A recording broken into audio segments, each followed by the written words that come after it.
سڵاوتان لەبێت بینەرانی خۆشەویستی تلڤیزیۆنی کۆمەڵا ئەم کاتە و هەموو کاتێکی ژیانتان باش. باگەشت شێوەڵەکانی سەرلەبانی ڕۆژی یەکشەممە هاتوینەتەوە خزمەتە. سەرەتا سەردێڕی گرنگترین هەوڵەکان. ناڕەزاتی خوازیارانی مەسکەنی ملی لە شاری سنە، کۆبوونەوەی ماڵدۆڕاوانی شرکەتی بورهان سەهەند لە نەغەدا، لاوازبوونی هێڵەکانی تەلەفۆن و ئینتەرنێت لە شارەکانی کوردستان، کوژرانی 100 ژن و کچ لە ماوەی دەمانگی ڕابردوو لە کوردستان و ئێران، کۆبوونەوەی کرێکارانی ئەرکان سالس لە تاران، هێرشی ئیدارەی ئیتلاعات بۆ سەر کلاسی دەرسی بەهاییەکان لە قایمشار، و مەترسی لە سێدارەدانی 340 بەندکراو لە زیندانەکانی زەنجان و ڕەشت.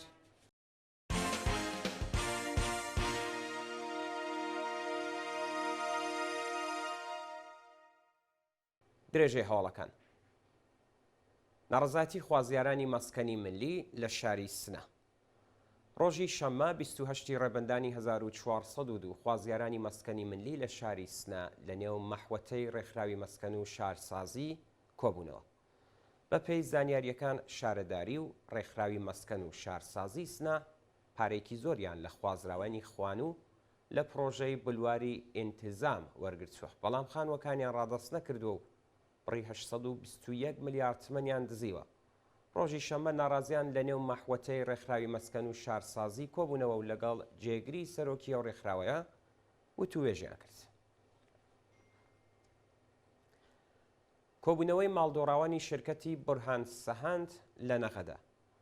ڕۆژی شەممە 28 ڕێبەندان ماڵدۆڕاوانی شرکەتی بورهان سەهەندی نەغەدا لە ناڕەزایەتی بە قەرەبوونەکردنەوەی زیانەکانیان لە بەردەم دەفتەری پەیوەندیەکانی دەستگای قەزایی لە تاران کۆبوونەوە. بە پێی زانیاریەکان، بەڕێوەبەرانی شرکەتی بورهان سەهەندی نەغەدا خەڵکی تەورێز و دانیشتووی وڵاتی تورکیان لە ماوەی یەک ساڵی ڕابردوودا پارێکی زۆریان لە ژێرناوی سەرمایەگوزاری لە خەڵکی نەغەدە وەرگرتووە، بەڵام نەداهاتی ئەو سەرمایەگوزاریە بە پشکدارانی شرکەت دراوە و نە ئەسڵی پارەکە دیارە. لە ئێستادا خاوەن شرکەت لەگەڵ بنەماڵەکەی لە دەرەوەی وڵات نیشتەجێ بووە و ماڵدۆڕاوانی شرکەت ڕۆژی شەممە لە بەردەم دەستگای قەزای ڕژیم لە تاران کۆبوونەوە و خوازیاری قەرەبووکردنەوەی زیانەکانیان بوو. لاوازبوونی هێڵەکانی تەلەفۆن و ئینتەرنێت لە شارەکانی کوردستان. بە پێی هەواڵی گەشتوو ڕۆژی شەممە 28 ڕێبەندان هێڵەکانی تەلەفۆن و ئینتەرنێت لە شارەکانی پارێزگای کوردستان تێکچووە و لە هێندێک ناوچەش بە تەواوی پچراوە. بەوتەی هاوڵاتیان، هێڵەکانی تەلەفۆن و ئینتەرنێت لە زۆر ناوچەی مەریوان، سنە، سەقز و چەند شاری دیکەی پارێزگای کوردستان لاواز بووە و لە هێندێک گەڕک بە تەواوی پچراوە. بەهۆی پچڕانی خزمەتگوزاری سیمکارتی موبایل و دەستڕاگەیشتن بە تۆڕە کۆمەڵایەتیەکان دەیان کێشە بۆ خەڵک دروست بووە و هیچ ناوەندێکی دەوڵەتیش وەڵام دەرەوە نییە. پشتیوانی مامۆستایانی ئاینی کوردستان لە مامۆستا محەممەد خزرنژاد. بە پێی راپۆرتەکان 235 مامۆستا و زانای ئاینی کوردستان حکمی لە سێدارەدانی مامۆستا محەممەد خزرنژادیان ئیدانە کرد. مامۆستایان و زانایانی ئاینی کوردستان لە نامەیەکدا بۆ بەرپرسی دەستگای قەزایی کۆماری ئیسلامی و بەرپرسانی ئەمنیەتی لەگەڵ ژمارەیەک بە میانەڕەوبوونی مامۆستا محەممەد خزرنژاد و ڕەتکردنەوەی ئەندامێتی لە گروپە تونندڕەوەکان ئاماژەیان بەوە کردووە کە پرۆسەی دادگایکردنی مامۆستا محەممەد نادادپەروەرانە و پێچەوانەی یاساکانی حکوومەتەوە پێویستە جەلسەی دادگایکردنی لە دادگای تایبەتی ڕۆحانیەت بڕێوە بچێت. شانی باسەکە مامۆستا محەممەد خزرنژاد لە ڕەوتی شۆڕشی ژینە پشتیوانی لە خۆپیشاندەران کرد و لە ناڕزایەتیەکانی دژ بە کوشتنی خۆپیشاندەران لە شاری بۆکان بەشداری کرد. ناوبراو دوای هەڕەشەی ناوەندامنیەتیەکان دەست بەسەر و لەلایەن دادگای ئینقلابەوە بە ئێعدام و 16 ساڵ زیندانە مەحکوم کرا. کوژرانی 100 ژن و کچ لە ماوەی دەمانگی ڕابردوودا لە کوردستان و ئێران. تۆی ژینەوەکانی ڕۆژنامەی ئێعتماد دەریان خستووە کە لە سەرەتای ساڵی 1402 تا مانگی بەفرامبار بەلانی کەم 100 ژن و کچ بە بیانووی جۆرا و جۆر لەلایەن پیاوانی بنەماڵەکانیانەوە کوژراون. بە پێی راپۆرتی ئەو ڕۆژنامەیە، ساڵانە بە دەیان ژن و کچ لەلایەن هاوسەر، برا، باوک، مامۆ و یەکێک لە خزمان نزیکەکان بە بیانووی کێشەی خێزانی یان پاراستنی ناموس دەکوژرێن. ڕۆژی چواردەی پوشپەڕی 1402 ڕۆژنامەی ئێعتماد راپۆرتێکی بڵاو کردەوە و تێیدا ئاماژەی کردووە کە لە مانگی جۆزەردانی ساڵی 1400ەوە تا کۆتایی جۆزەردانی 1402 بەلانی کەم 165 ژن و کەچ لە ئێران لەلایەن پیاوێکی ئەندامی خێزانیان کوژراون. لە پارێزگای تاران 25 بابەت، ئازەربایجانی غەربی 13 بابەت، ستانی فارس 9 بابەت، زۆرترین ئامار تۆمارکراوە. هەروەها زۆرترین قەچڵ لە مانگی ڕەزبەری 1402 بە ڕێژەی 16 ژن و کەچ تۆمارکراوە. خۆپیشاندانی گەورەی کوردانی ئوروپا بۆ ئازادی ئۆجەلان.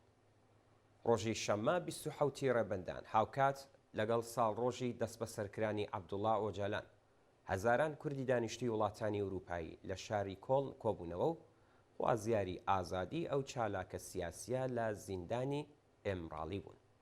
بەپێی ئەو ڤیدیوانەی لە تۆڕە کۆمەڵایەتیەکان بڵاوکراوەتەوە، هەزاران کورد لە شارە جۆراوجۆرەکانی ئوروپاوە خۆیان گەیاندوەتە شاری کۆڵن لە ئاڵمان و بە وتنەوەی دروش خوازیاری ئازادی ئۆجەلان و ڕێگری لە هێرشەکانی دەوڵەتی فاشیستی تورکیە بۆسەر ڕۆژاوا و باشووری کوردستان بوو. ئەو چالاکیە بە دەستپێشخەری کومیتەی ئازادی بۆ ئۆجەلان ڕێکخرا و نێونەران و لایەنگرانی حیزبە چەپەکانی ئوروپاش تێیدا بەشدار بوو. کۆبوونەوەی کرێکارانی ئەرکان سالس لە تاران. ڕۆژی شەممە 28 ڕێبەندان کرێکارانی ئەرکان سالسی شاغڵ لە شرکەتی ملی حەفاری بەپێی بانگەوازێک کە پێشتر بڵاوکرابووە لە بەردەم دەفتەری سەرۆک کۆماری لە تاران کۆبوونەوە. کرێکارانی ئەرکان سالس خوازیاری وەلانانی شرکەتە پەیمانکاریەکان، چاکسازی و بەکردەوە دەرهاتنی گەڵاڵەی ڕیزبەندی پیشەکان، وەلانانی جیاوازی لە ڕێژەی حەقدەستەکان، دابینکردنی ئەمنیەتی پیشەیی و بیمە، هەروەها بەکردەوە دەرهاتنی یاسای 14 ڕۆژکار 14 ڕۆژ پشودان بوو. بەشداربووانی ئەو خۆپیشاندانە دروشمەکانی شرکەتە پەیمانکاریەکان تەنیا ڕانت و ئێستسمارن، ئێمە پەیمانکارمان ناوێت، چەوسانەوەمان ناوێت و وادە و بەڵێن بەسا سفرەکانمان خاڵیەیان بەرز کردەوە. ناڕزایەتی کرێکارانی کارخانەی فولادی خەزەر لە گیلان. ڕۆژی شەممە 28 ڕێبەندان کرێکارانی کارخانەی فولادی خەزەر لە پارێزگای گیلان لە ئاسپ بلا تەکلیف بوون و جێبەجێ نەکردنی داخوازیەکانیان ناڕزایەتیان دەربڕی. بەوتەی کرێکاران شرکەتی توانەوەی ئاسن و بەرهەمهێنانی فولادی خەزەر بەهۆی قەرزداربوون بە ئیدارەی بەرق داخراوە لە حاڵێکدا هێشتا حەقدەست و مەزایای چەند مانگی کرێکارانیان نەداوە. ئێستا کرێکارانی ئەو کارخانەیە بلا تەکلیف ماونەتەوە و هیچ بەرپرسێک بایەخ بە کێشە و گرفتەکانیان نادات.